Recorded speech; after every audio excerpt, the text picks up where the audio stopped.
జై శ్రీరామ్ అండి. సుందరకాండ తర్వాతి శ్లోకం. అనాయాసముగా అంబర వీధిని పయనము చేసెడు పవన కుమారుని ఇంద్రాదులు మహర్షులు సిద్ధులు పులకాంకితులై ప్రస్తుతించిరి. రామకార్యమది సాహసంబని రాక్షస బలమతి భయంకరమని కపివరుడెంతటి గణకరుడోయని పరిశీలనగా పంపి సురసను.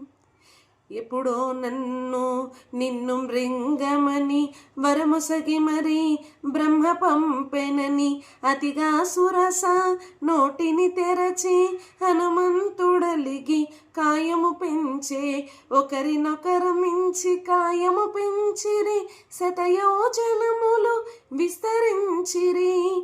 పైనుండి సురలు తహతహలాడిరి. ఇరువురిలో ఎవరిదో గెలుపనిరి.